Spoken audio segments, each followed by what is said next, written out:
Welcome back. Now let us learn about hypothesis testing. And the word hypothesis is an English word, and the meaning of hypothesis is any kind of assumption or your belief. In case of statistics, either we prove or disapprove hypothesis. What do we do in the hypothesis testing? If there is already something happening right now, and you have some more data to prove and disapprove that. That is what the hypothesis testing is all about. So current situation which is already happening, we call it null hypothesis, and then something new which you want to prove, that is called alternative hypothesis. Null hypothesis generally we denote like H0 and alternate H1. How do we start in the proving? You have some data and then you do the test statistics, and then you figure it out that the data which you have it and the statistics which you have got it, is it within the confidence level. So if you have the data around 95% of the time it is supporting your null hypothesis, it means you are good to go, you cannot reject the null hypothesis. But if it is beyond 95%, that is around 5% of p-value, and so that is it means you do not have enough evidence to support the null hypothesis. So in a this was a simple English, but in case of statistics, what does it mean? There is something called p-value. If p-value is 0.05 or less, so in a simple term you say that you do not have enough evidence to prove that null hypothesis still holds good, so you have to reject it. And just for information, p-value is not a probability. It is a simply statistics which gives you the p-value, some p-value. If it is 0.05 and less, reject it with 95% confidence. But if it is a 0.05 and more, it means you do not have enough evidence to reject the null hypothesis. Okay. Now let us learn the few of the techniques. Critical value and all. Excuse me. So critical value, see, in case of standard normal curve, you draw like this.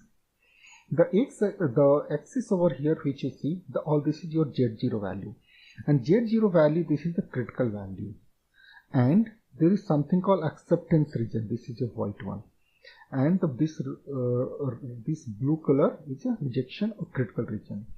In case of two-tail, you will find the critical region on both sides.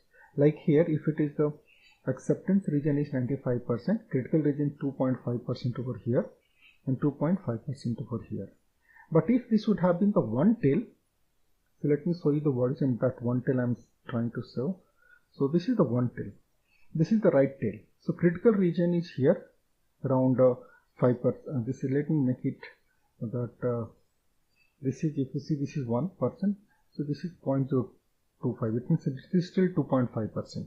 Okay, and if you see the below, let me make it this one, we calculate here. So this is also critical region on the left tail test. So this is left tail, and if that in the previous situation it was a right tail. So you have three situations: two tail, right tail, or left tail. Okay, and we always see that the p-value what we are looking for. In case of p-value for two tail, it will be like this, 0.025 both sides, or in case of right tail it will be 0.05. In case of left tail, again it will be 0.05. That is what it is all about. So critical value is that. Critical value is all the Z value which you see over here. Okay, and if you see in case of two tail, the critical value of Z around 95% of confidence.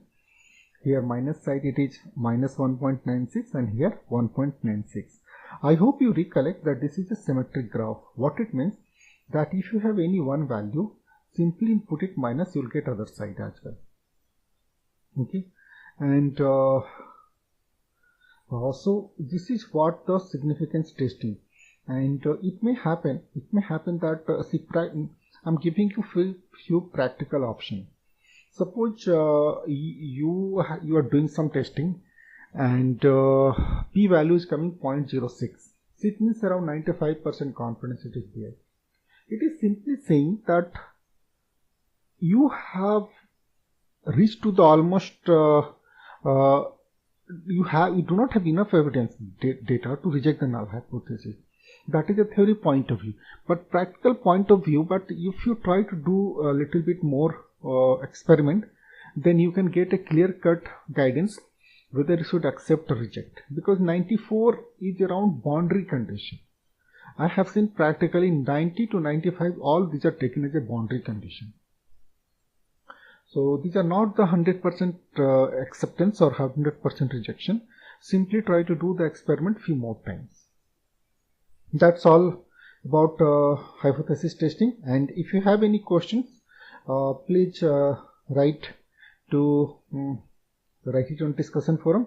And in a very simple way, I'm just reiterating once more that if the p-value falls in the critical region, you reject null hypothesis. If p-value falls in acceptance region, you accept null hypothesis. This is the only one learning you have.